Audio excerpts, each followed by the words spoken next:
शुरुआत कार्यक्रम की हो चुकी है। खास मुलाकात में आज हमारे साथ हैं कैलाश सत्यार्थी जी, जिन्हें शांति के लिए नोबेल पुरस्कार मिला है। स्वागत करते हैं कैलाश जी का। स्वागत है आपका सर, बहुत ज़्यादा बहुत धन्यवाद आपका। और सबसे पहले आप कार्यक्रम की शुरुआत कर रहे हैं, आपको बहुत शुभकामनाएं। और काफ़ी प्राउड करने की बात है हम हिंदुस्तानियों के लिए भी, और पूरे जिस तरीके से पूरा विश्व भी इस बात को लेकर आकर्षित हुआ है भारत की तरफ, और आपको नोबेल प्राइज़ के लिए अनाउंसमेंट हो चुका है। पहला जो आपका रिएक्शन है, जो पहली प्रतिक्रिया है जब इस बात की जानकारी आपको लगी कि आपको नोबेल प्राइज़ के लिए दिया जाना है और आपका नाम इसके लिए चयनित हो चुका है, किस तरीके की प्रतिक्रिया रही आपकी? देखिए, मुझे किसी मीडिया के बंधु से फ़ोन आया जी। और उन्होंने कहा नोबेल प्राइज़, तो मैंने सोचा कि शायद किसी मेरे परिचित को नोबेल प्राइज़ मिल गया है, तो मुझसे रिएक्शन चाहते हैं। तो मैंने तुरंत उसको अपने गूगल में सर्च करना शुरू कर दिया कि भाई किसको मिला है। मैं सर्च कर ही रहा था, इतने में मेरे साथी लोग आ गए दौड़ते भागते, और अच्छा खासा उत्सव का माहौल हो गया। तब मैं जाके समझा, मुझे विश्वास नहीं था, क्योंकि नोबेल पुरस्कार जैसी चीज़ बहुत बड़े बड़े लोगों को मिलती है, और मैं तो कभी बड़ा हुआ ही नहीं, ना होने की मेरी तमन्ना रही। मैंने कोशिश की कि साधारण आदमी रहकर और सबसे साधारण, सबसे दबे कुचले पिछड़े लोगों के लिए काम करूं, तो मेरे लिए ये महसूस कर पाना भी मुश्किल था कि ये हो गया है। लेकिन 26 वर्ष की आपकी आयु थी, आपने इंजीनियरिंग छोड़ी और आप बाल अधिकारों से जुड़े हुए काम को लेकर बचपन बचाओ आंदोलन आपने शुरू किया। उसके बाद दिन ब दिन बहुत सारे कामों में आप लगते रहे, जो बच्चों से जुड़े हुए, उनके अधिकारों से जुड़े हुए चीज़ें हैं, उनके काम हैं। ये विचार क्यों आया कि मुझे सिर्फ बाल अधिकारों के लिए लड़ाई लड़नी है? क्या कोई और विषय भी आपके दिमाग में उस वक्त था जो कहीं ना कहीं मन में चल रहा था? देखिए, हम लोग बचपन से ही सुनते थे कि बच्चे समाज की बुनियाद हैं, बच्चे भविष्य हैं, बच्चे ईश्वर का सबसे अच्छा रूप हैं, बच्चे फूल की तरह हैं, उनको सजारा संवारा जाए, बच्चे भविष्य हैं देश का, ये सब बातें।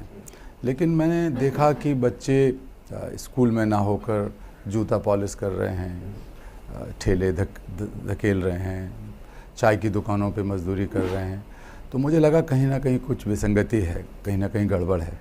जब मैं लोगों से बात करता था तो लोग कहते थे कि भाई ये तो गरीबी है, गरीब के बच्चे हैं, काम नहीं करेंगे तो भूखों मरेंगे। लेकिन न जाने क्यों मुझे कभी भी ये कन्विंस नहीं हुआ, मैं इस पर कभी भी राज़ी नहीं हुआ कि गरीबी है इसलिए ये सब चलना चाहिए, इसका तो कोई एक्सक्यूज़ नहीं है ना। तो धीरे धीरे करके मेरे मन में ये बात और गहराती गई, और जैसे कहते हैं स्पार्क, एक कोई छोटी सी चिंगारी कहीं ना कहीं फलती फूलती रही। और मैंने अपने विद्यार्थी जीवन में भी ऐसे कुछ काम किए जिससे कि बच्चों के लिए मैं कुछ कर सकूं जो बहुत उपेक्षित और ज़रूरतमंद बच्चे हैं। मैंने पुरानी किताबें इकट्ठी की, गली गली में ठेले में भीख मांगकर किताबें इकट्ठी करके उनको देने की कोशिश की, फ़ीस भरने के लिए चंदा इकट्ठा करने की कोशिश की। ये मैं करता रहा, और अंत में मैंने एक दिन फैसला कर लिया कि मैं अपना जॉब और अपना करियर छोड़कर ये काम करूँगा, जो बहुत मुश्किल था, क्योंकि मेरे माँ बाप ने, मेरे भाइयों ने बहुत मुश्किल से मुझे पढ़ाया लिखाया, बहुत पैसे खर्च किए, मेरे दोस्तों ने मेरी मदद की। लेकिन फिर भी मुझे लगा कि बच्चों के बचपन को बचाना है, और किसी भी हालत में वो अन्याय बर्दाश्त नहीं किया सकता। और मैं ये भी जान गया धीरे धीरे कि अगर एक बच्चा अपनी माँ के गोद से हटाया जाकर बाल मजदूरी के लिए अभिशप्त किया जाता है, तो समझिए कि पूरे समाज का फेल्योर है। ये समाज की असफलता है, ये धर्म की, संस्कृति की, परंपरा की, संविधान की, कानून की असफलता है, और इसको बदलना है। अगर पूरे विश्व में देखें तो लगभग 60% जो तमाम देश हैं उनका 60% ऐसा है जो 25 वर्ष की आयु के बच्चे हैं, जो युवा हैं, और उनके साथ में कई तरीके के दुर्व्यवहार होते हैं, कुछ अलग अलग तरीके के व्यवहार। कई बार कुपोषण की वजह से भी वो परेशान होते हैं, बहुत सारे डेथ्स हो रही हैं। तो जो इस तरीके के लोग हैं, या जो अपने बच्चों को इस तरीके से सहारा नहीं दे पाते, या फैमिली प्रॉब्लम्स होती हैं, फाइनेंशियल प्रॉब्लम्स होती हैं, क्या उनको भी जोड़कर आप देखते हैं इन्हीं तमाम कामों से जो आपने आंदोलन शुरू किया है, जिस तरीके से आप लेकर चल रहे हैं अपने काम को?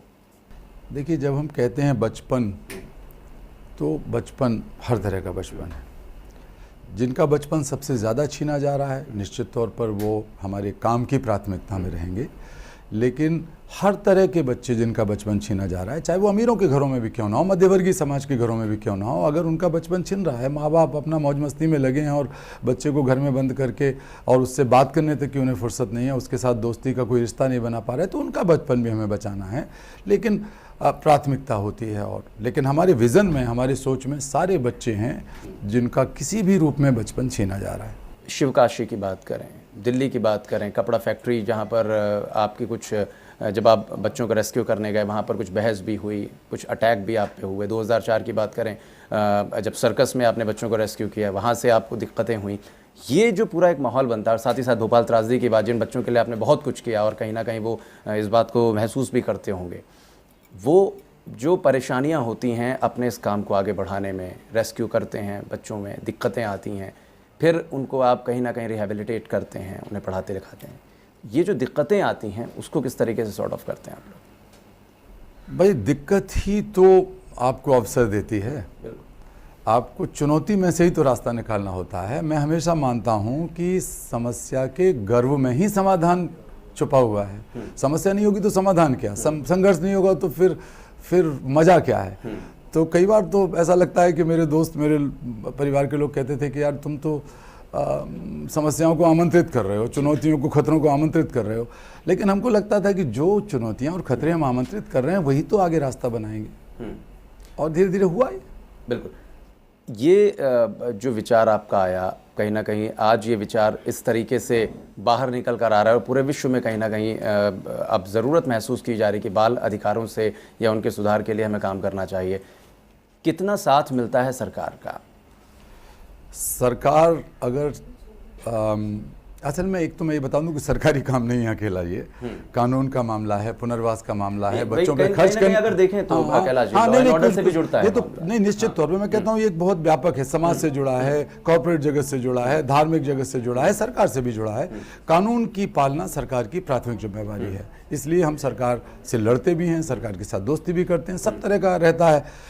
तो ये तय है कि पूरी दुनिया में वैश्विक इच्छा शक्ति की कमी है बच्चों के बचपन को बचाने के लिए, राजनीतिक इच्छा शक्ति की कमी है, बजट की प्राथमिकताएं नहीं हैं, सामाजिक सोच और मानसिकता की कमी है। तो ये सारी चीज़ें मिलकर करोड़ों करोड़ों बच्चों को गुलामी में अभिशप्त करती हैं। आपकी आयु लगभग 60 वर्ष की है, 34 साल से लगभग आप अपने काम को अंजाम दे रहे हैं और बहुत ही बेहतरी तरीके से इसको आप आगे भी लेकर चल रहे हैं। मलाला यूसुफजई 17 वर्ष की उनकी आयु है। कंपैरिजन कहीं ना कहीं उस नॉर्वे की सोसाइटी ने किया जिसने आपके लिए तय किया कि पीस प्राइज़ आपको मिलना चाहिए और मलाला को भी मिलना चाहिए। तो इसको किस तरीके से आप देखते हैं, चूँकि आप दोनों लोग साझा कर रहे हैं इस पुरस्कार को? मुझे लगता है उन्होंने कंपैरिजन करने के बजाय कुछ कॉमनलिटी देखी होंगी। वो संघर्ष कर रही है, हमारी बेटी बहुत बहादुर है, बहुत योग्य है, मैं उसको जानता हूँ, उसके परिवार को भी जानता हूँ और सम्मान करता हूँ बहुत, और प्रसिद्ध भी बहुत हैं वो। तो नोबेल कमेटी ने ये देखा होगा कि पाकिस्तान में और सारी दुनिया में लड़कियों की पढ़ाई ज़रूरी है, चाहे आतंकवाद हो चाहे गरीबी हो, उसको बर्दाश्त नहीं किया जाएगा जो मलाला कर रही है। और मुझे भी किसी तरह चुन लिया होगा।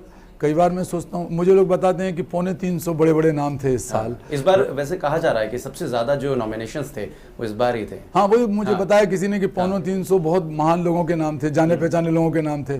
तो नोबेल प्राइज़ वालों को बहुत मुश्किल रही होगी उन नामों में से चुनाव करने की, क्योंकि बड़े बड़े नाम थे, आपस में कैसे उनका तालमेल होता, कंपैरिजन कैसे करते।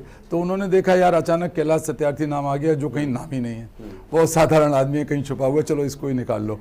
तो बहुत असाधारण लोगों के बीच में से उन्होंने एक साधारण आदमी ढूंढ लिया, ये उनके लिए ज़्यादा आसानी हो गई। एक बात बहुत ही सामान्य सी नज़र आती है, कहते हैं कि जिस तरीके से एक परिवार है, परिवार में बच्चा धीरे धीरे पनपता है, बढ़ता है, उसको कुछ संस्कार मिलते हैं पारिवारिक रूप से। इसी तरीके से कुछ ऐसे काम कालीन उद्योग से जुड़े हों या गलीचा उद्योग से जुड़े हों जो कि कुछ पूर्वी उत्तर प्रदेश के इलाकों में होते थे, वहाँ से आपने बच्चों को रेस्क्यू किया। लेकिन एक रगमार्क की जो बात कही जाती है, कहते हैं कि साहब उनकी स्किल आपने छीन ली और आपने उन्हें बचपन तो बचा लिया।